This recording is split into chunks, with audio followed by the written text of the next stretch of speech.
if leadership and culture development aren't delivering, it's probably not for a lack of effort. I mean, the leak isn't in terms of effort, that we're not trying hard enough. It's usually in terms of architecture. We haven't built a system that's going to continue to build on itself over time. This is the Leaders Rising podcast. Creating bigger futures, building thriving cultures. We believe you can become a leader worth following. My wife and I were having a fun conversation about something she saw on Instagram this weekend about, if I win the lottery, I won't tell anyone, but there will be signs, and then they have some kind of, simple luxury or whatever, like all the cheese you can eat or something.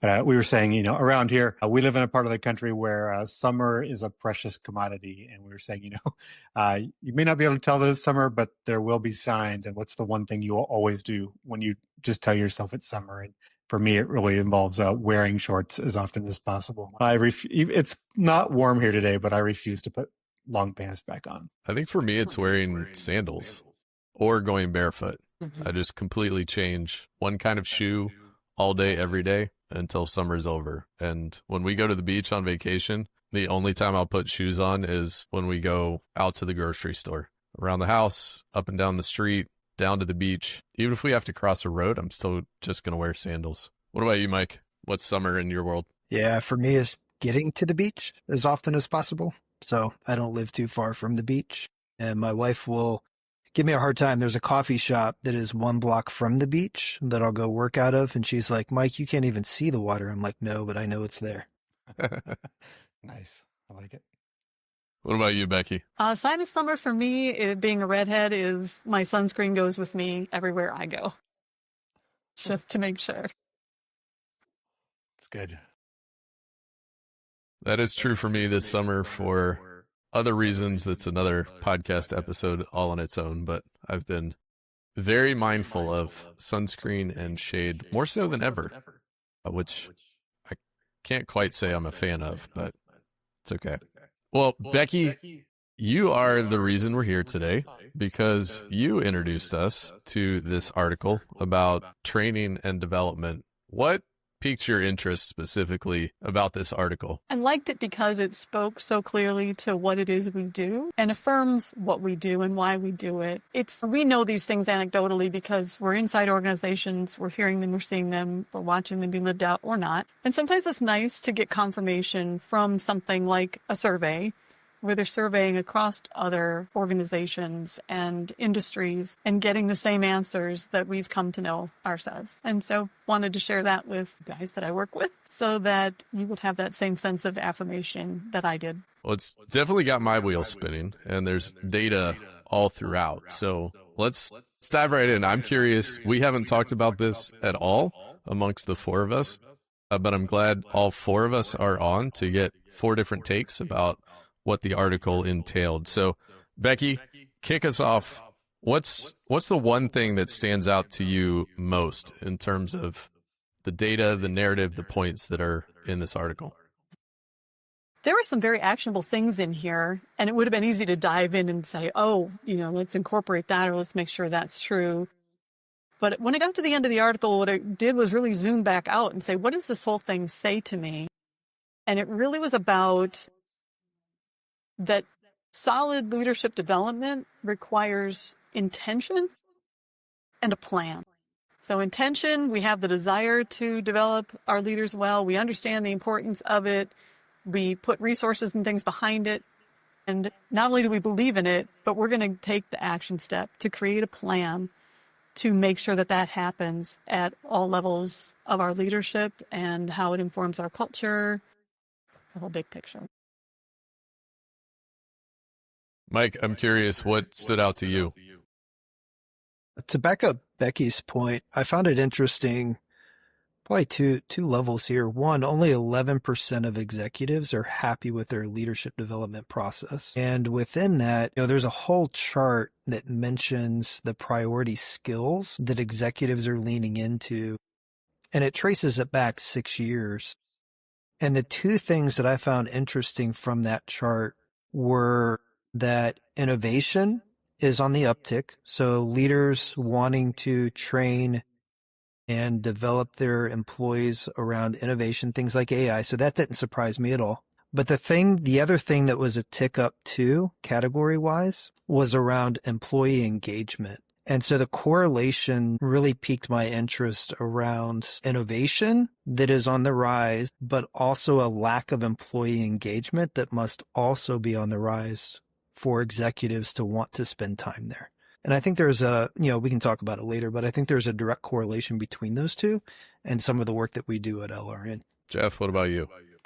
Yeah, it's funny because we haven't talked about this before, but the same stat jumped out to me, Mike. I usually, my initial take is always to what's the big picture idea here, but then what's like one specific line that really captured my interest along the way.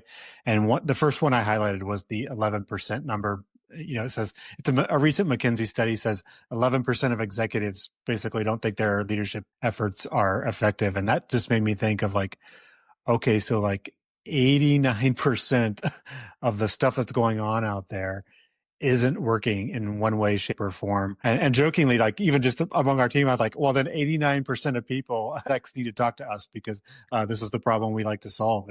But there's a whole lot of activity without a lot of effectiveness that just gets me scratching my head about, what's working, what's not working. And I know the article goes into that, but that was the first thing that got my interest in the article. And we'll link to the full article from ATD in the show notes on our Learning Center. So you can follow along, read along, pull out your own insights. For me, the priority skills for leadership development, they've ranked these. And looking at each individual one, there's 15, 20 skills here. And all of the first 4 and most of the top 10 are all around the people side of leadership. And I've said this for a long time, leadership isn't taught. The people skills aren't taught in education programs, whether it's in business school, graduate programs, no matter what industry you're in. There's so little education around this, around how you practically do it. And so coaching, communication skills, team leadership, emotional intelligence are all the top 4. And all 4 of those have been in the top 5 for the last 6 years. So there's no change at the top of that chart. And so we're seeing some trend. We're seeing some consistency there. So let's go to the root cause side of this. And I'll come back to you, Becky. When you think about having an intention and having a plan and the gap there, what's the root cause issue that you're seeing from where you sit and from your industry experience throughout your career? I'd like to say it's simple enough to say there's just one root cause, but it's probably not true. And if you were to ask those leaders, I think it'd be a number of things. One might be time. This takes time, people away from the job. Maybe the organization's too focused working in the business as opposed to standing back and looking at the business and what it needs. I think the article points out the fact that it's not as simple as sending people to training and having them come back and be fantastic leaders. So it's more complex to create that development than just hosting a training class. So that takes, again, intentionality, effort, and a plan. And then are they committing to having the resources and putting the money behind leadership development as well? And some organizations aren't in a position to, or maybe we don't understand the value for them to say, this is important, we're going to commit resources to this. I think the priority and investment of money is a great opportunity that we talk about a lot. And, one of our clients works in construction, in roofing, and we say you can't doubt that you need a new roof. When it rains and water's pouring through your roof, you can't mistake the fact that you need a new one or a repair. But the people side, training and development, often feels like something that, well, I haven't seen it work or I haven't seen it done well. Is this really going to help the bottom line? Can I actually spend money to make money or spend money to save money? It seems like such a foreign concept. What would you say to that, Becky? I know that it's always been a challenge in talent development to prove the worth of the non-technical skills. I don't want to say soft skills because they're not soft. They're power skills. Obviously, power skills for sure. Those people skills. It's not impossible, but it can be difficult to do that. And if we can't find a way to make a case for that, it'd be easy for those that hold the purse strings to say, well, I've got other things I can show will make a difference on my bottom line in one way or another. So I will invest in those instead. Mike, coming over to you. When you think about innovation and engagement, where does your mind go in terms of what's happening at the root and the foundation of those issues for leaders? My mind, we're in a transitionary period to where we are coming out of an era that has lasted for several centuries, to where everything has been simply about knowledge, headspace. And so to me, it makes sense that, like, going back to the chart that you referred to, Aaron, some of the innovation stuff, skills that executives are paying attention to within their leadership development is on the rise, as it should be. So I'm not denying the need to understand those things and use those things. I use those things in my own work. But the side that is often missed is, I see a scrambling for employee engagement rather than employee understanding. And so how do we raise the bar on some of the relational, intangible pieces to development rather than just filling more headspace with knowledge? How do we raise the EQ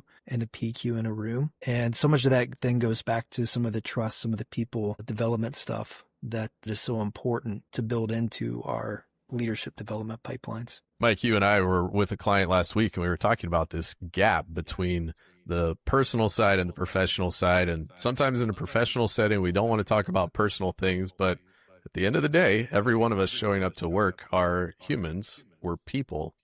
And so there is very much a relational side, a relational foundation to the fact that we are humans, and human resources should probably tap into the human side, not just for the sake of taking care of it outside of work, but for all the reasons we talked to Natalie about the power and importance of HR back in episode 2.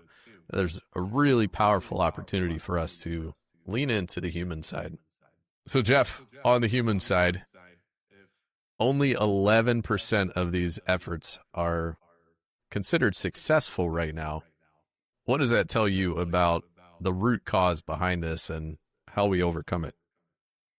Yeah, I think if leadership and culture development aren't delivering, it's probably not for a lack of effort. I mean, I'm sure 89% of people would tell you we're doing stuff, right? We're pouring stuff into our people, and yet it seems like there's a leak somewhere, right? And so it's usually not, and the leak isn't in terms of effort, that we're not trying hard enough. It's usually in terms of architecture. We haven't built a system that's going to actually, continue to build on itself over time. I think a lot of what we experience with clients who are trying to figure this thing out is that there's been a patchwork of things, but all those seams tend to spark leaks over time. And so, it's creating a more integrated system. And the things you're already doing, like, that's another myth I think a lot of our clients run into, is that we've got to change everything to fix this. And rather it's just, what are the things you're doing every day already, the way that you communicate on Slack or Google Chat or whatever, or Teams, whatever it is, and the meetings that we're already having.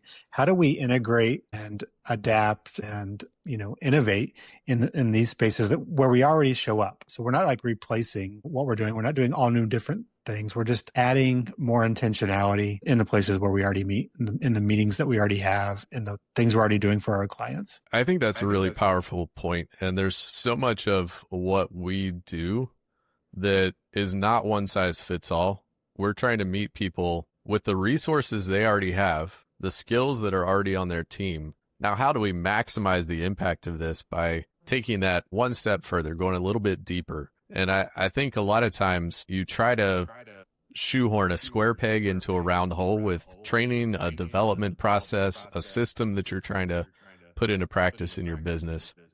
And if it just doesn't work for your business, it's not going to work. And so rather than doing that, it's far more beneficial and helpful to customize or build a custom approach to how we put those together. Within that own area that Jeff is speaking to, I think of the difference between a classroom and a lab. And so much of our education system, and I'm not trying to throw anything under the bus, but so many things are approached from a classroom mentality. Let us hand off the knowledge of skills to you, rather than let us create a lab that we can experience these tools together, because our experience is going to be much more formative and lasting within the cultures we're trying to create around leadership development. I think it's interesting, Mike, as you're talking about this information age, the change that we're in. We're talking about education systems. So much of education is about and has been about information. And it's actually AI that's the impetus for a lot of the changes that we're sensing and feeling. And in fact, AI is the theme or the reason behind this article, and why they published it was how AI is impacting changes in how training and development are happening, how they're becoming more intentional. I want to hone in on the intentionality and how we've seen intentional practices lived out. We've talked about some of the challenges, we've talked about the data, but take us inside an organization. Where have you seen a company do training, do development well in a way that has increased team performance? It's increased their employee engagement and delivered on the business results that they're seeking to attain.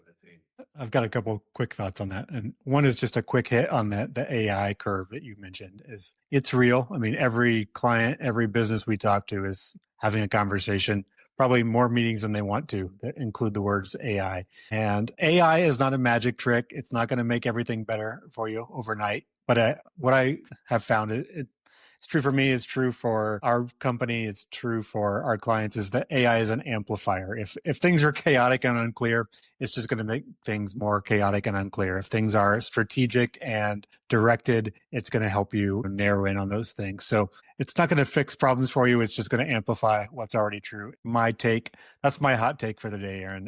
You can put that on my social medias. But I think in terms of a client that I think is getting this right, and I actually love this. This is a growing organization. It's a nonprofit. It's a regional solution to a problem we all have. That's all I can say about it, because I have to keep it a little discretionary. They've decided to go all in on high touch, not high tech right now. Is that leadership development for them is about people. It's about a relationship.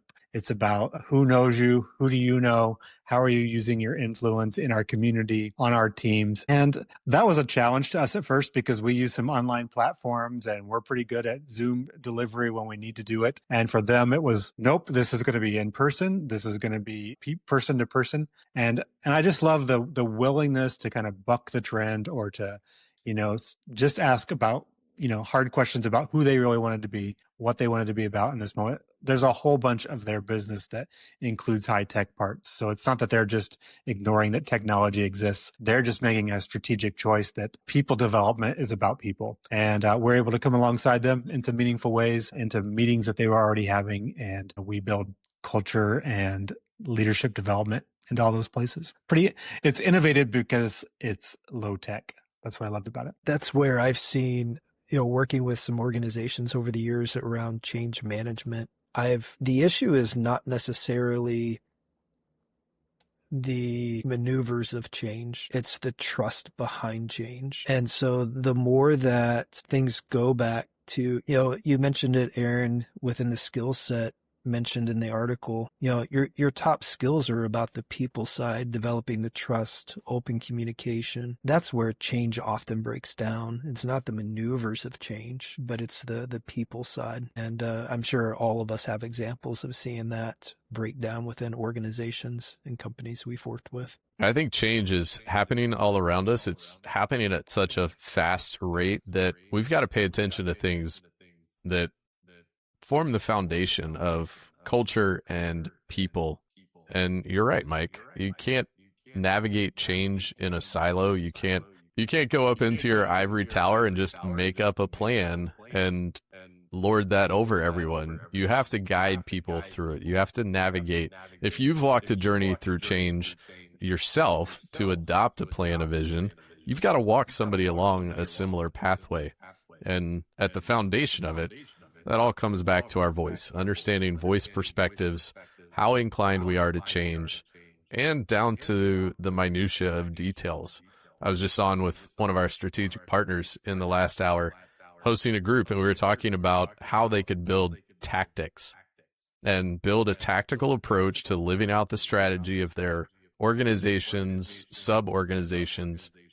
And I think back to information. There can be information overload We develop so many policies, so many procedures. We end up getting lost and drowning under this huge pile of information and data and insights. So help us, somebody help us, walk us through. How do we start exploring some of these paths if we haven't thought about it in this way, or we're trying to consider how do we build towards a bigger, brighter future in terms of our people and leadership development? Point us in the right direction. Aaron, what you're describing there is a map. We need a map, right? And so the point of any map is I'm guessing often the first thing you look for is you are here, right? Where am I on this map? And I love the questions the article provides for us. Those of you who are looking for it online, or if you've got the PDF, it's on page 26 of the magazine. But there's 6 questions there. How do we define effective leadership development? And I think that's a gold mine right there. If you just want to start with, one of those questions is, are other companies trying to recruit our leaders? That's a powerful question, because that means you're doing something right, because you've got some all-stars on your team and others are looking to draft them to their teams. Again, there's 6 of those. Becky, Mike, maybe there's one of those that jump out to you that you'd like to offer a comment on, but that's a good place to start. I think the idea, are you attracting high potential future leaders? Because I think if you're able to attract high potential leaders, you're going to be able to attract high potential employees as well, which you can then continue to grow into to build your pipeline so that you have a store of upcoming talent in your organization. Yeah, that's a great point, Becky. So, Becky, help us bring this to a close. As we always do on the podcast, what's one move? Because we always want to invite people to an action step, to do something. What's one bold move that leaders could take based on the insights in this article to start to change their system? I'm going to start with one that I don't want you to do. Don't hold another workshop. Probably not going to get you the result that you're hoping for. So instead, what I would do is something that's easy to say, hard to do. And I think that's to look at your intention. If only 11% of leaders are happy with their leadership development, what do you really want from your leadership development? What are you trying to create? And will you, with intention, move forward to make that happen, knowing that your leaders are the ones that set the temperature, define the culture of your organization, and will you be willing to put the intention in to make that happen? I think intention is such a powerful word. And you started us with the data around be intentional, have a plan. You're wrapping us up there. Knowing the why is a powerful motivator, a powerful driver, and it gives us some guardrails to keep us on track to know what we're doing each and every day. Well, thanks, team. This was a great conversation, great article, great resources, and as Jeff mentioned a few minutes ago, 6 powerful questions included in this article. We'll link to that and a bunch of other resources in the show notes on our Learning Center at leadersrisingnetwork.com. Well, Mike, Becky, Jeff, thanks so much for hopping on today, and we'll see you next time.